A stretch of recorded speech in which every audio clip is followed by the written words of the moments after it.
अगर किसी को पर्सनल अपना प्रॉपर्टी कंस्ट्रक्ट करना है तो कौन से बेसिस के ऊपर प्लॉट को एनालिसिस करना पड़ता है।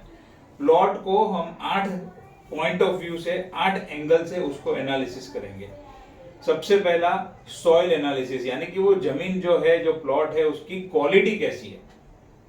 दूसरे नंबर पे शेप कैसा है, जो प्लॉट के ऊपर वो व्यक्ति कंस्ट्रक्शन करना चाहता है उसका शेप कैसा है। स्लोप, कौन सी तरफ वो प्लॉट का स्लोप है, या क्या वो फ्लैट है, या अगर स्लोप है तो कौन सी साइड पे ऊपर का पार्ट है, कौन सी साइड नीचे का पार्ट है। तो स्लोप भी हमें देखना पड़ता है, ये प्लॉट का स्लोप कैसा है।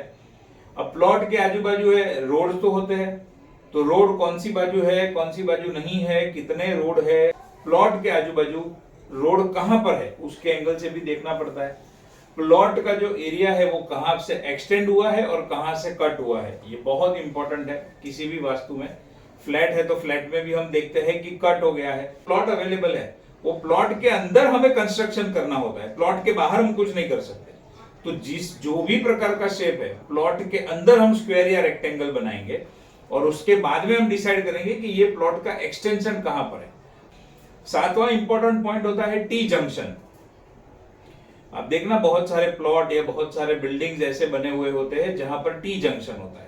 एंड बैड ऑब्जेक्ट्स, जब हमने प्लॉट लिया और उस पर कंस्ट्रक्शन का काम चालू किया तो जमीन के अंदर से क्या निकला वो भी देखा जाता है और उसके हिसाब से भी प्लॉट की क्वालिटी डिसाइड होती है।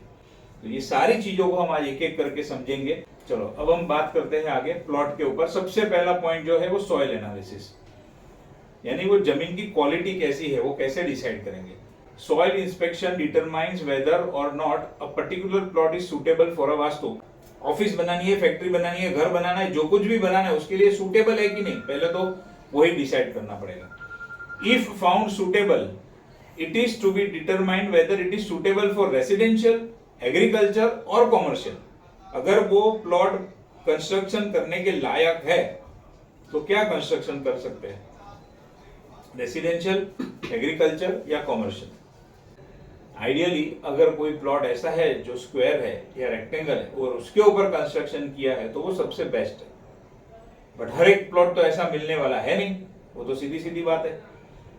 हमारा कंस्ट्रक्शन कैसा होना चाहिए, स्क्वायर या फिर रेक्टेंगल होना चाहिए। और इसीलिए आमतौर पे जो भी साइज का प्लॉट होगा, जो भी शेप का प्लॉट होगा, हम क्या करेंगे उसके अंदर एक स्क्वायर ड्रॉ कर देंगे और फिर जो भी एक्टिविटी हमें करनी है वो स्क्वायर के अंदर हम करेंगे। कंस्ट्रक्शन करना है जो भी करना है, जैसे हम घर का ब्रह्मस्थान देखते हैं वैसे प्लॉट का भी ब्रह्मस्थान है कि प्लॉट का जो नेगेटिव इफेक्ट है वो ओवरऑल जितने भी मेंबर्स है सबके ऊपर होगा। बट अगर मेरा घर नेगेटिव है वास्तु के हिसाब से तो उसकी नेगेटिव इफेक्ट मेरे ऊपर और मेरे फैमिली मेंबर के ऊपर होगी। इसके लिए अल्टीमेटली हम ज्यादा इंपॉर्टेंस किसको देते हैं, अपने घर को देते हैं। कोई प्लॉट जो होता है या घर जो होता है कहीं से भी कट नहीं चाहिए उसके अंदर। अगर कट होगा तो जो एरिया में कट है, जो जोन के अंदर कट है, उससे जुड़ा हुआ प्रॉब्लम व्यक्ति के जीवन के अंदर आएगा।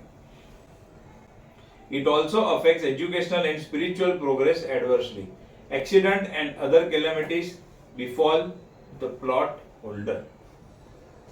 अब अलग अलग टाइप के प्लॉट होते हैं, उसमें अलग अलग टाइप के स्लोप्स भी होते हैं। एकदम फ्लैट होना चाहिए ये रूल है। अब ये उसका उल्टा है, such plots lead to failures, poverty and loss of reputation. तो अगर ऐसे कोई स्लोप वाला प्लॉट आपके पास आ गया तो क्या करोगे, उसको पहले लेवल करवाओगे। ये सबसे इंपॉर्टेंट चीज है। Here the rise is in the north east and slope toward south west, worst में worst. This type brings ill luck, failure in life, debts and loss of reputation. बिल्कुल भी ऐसा प्लॉट लेना नहीं है। यानी स्लोप कौन सी साइड पे चलेगा, वेस्ट टू ईस्ट चलेगा, south west to north east चलेगा, साउथ टू नॉर्थ चलेगा। कौन सा नहीं चलेगा, नॉर्थ से साउथ नहीं चलेगा, नॉर्थ ईस्ट से साउथ वेस्ट नहीं चलेगा, ईस्ट से वेस्ट नहीं चलेगा। एक तो वेस्ट और ईस्ट दोनों साइड से ऊपर है और स्लोप ऐसा बीच में आ रहा है, ब्रह्मस्थान के ऊपर पूरा वजन आ रहा है। साइड से ऊपर होगा, नीचे आएगा ना पूरा, तो ब्रह्मस्थान सेंटर भारी हो जाएगा, तो वो भी चलने वाला नहीं है। अच्छा ये क्या है, ये तो पूरा इतना बड़ा मॉल है तो उसकी इफेक्ट सबको डिवाइड होगी। लेकिन अगर किसी को ये प्लॉट लिया है और उसके ऊपर बंगलो बनाना है तो फिर तो खुद का पर्सनल हो गया, तो उसको नेगेटिव इफेक्ट ज्यादा होगी। मेरी जो जूनी वाली ऑफिस थी उसका एंट्रेंस वेस्ट साइड के ऊपर था, वेस्ट में से हम एंट्री ले रहे थे। Success will come only after very hard work. तो जब मैं वहां पर था मुझे सक्सेस तो मिला, ये इंश्योरेंस इंडस्ट्री में इतने अवार्ड वगैरह मिले, लेकिन बहुत जबरदस्त ट्रिमेंडस हार्डवर्क मुझे करना पड़ा। वो ओवरऑल प्लॉट की इफेक्ट है। हालांकि फिर मेरी ऑफिस का एंट्रेंस भी साउथ ईस्ट वाला था, वो सब अलग सब्जेक्ट है, बट अगर प्लॉट की बात करें तो वो वेस्ट वाला था, यहाँ पर ये साउथ वाला है। खाली अकेले को फर्क नहीं पड़ेगा, क्यों? क्योंकि पूरा बिल्डिंग उसके ऊपर कंस्ट्रक्टेड है। एक आध मेरा बंगलो या कुछ होता तो ज्यादा उसका मेरे ऊपर असर होता। एक्सटेंशन ऑफ प्लॉट, वैसे आमतौर पे तो स्क्वायर या रेक्टेंगल होना चाहिए, कहीं से भी एक्सटेंडेड नहीं होना चाहिए, कट नहीं होना चाहिए। खाली एक दिशा जो अलाउ की गई है वास्तु के अंदर कि अगर ये दिशा में थोड़ा सा एक्सटेंशन हो तो चलेगा, और वो कौन सा है? नॉर्थ ईस्ट का जो जोन है, नॉर्थ ईस्ट की जो दिशा है, वहां पर अगर एक्सटेंशन है तो वो चल सकता है, बाकी कहीं से भी एक्सटेंडेड नहीं होना चाहिए। बैड एलिमेंट्स, अंदर से आप जब स्टार्ट करोगे काम तो अंदर से क्या निकलता है वो बहुत इंपॉर्टेंट है, वो देखना पड़ेगा।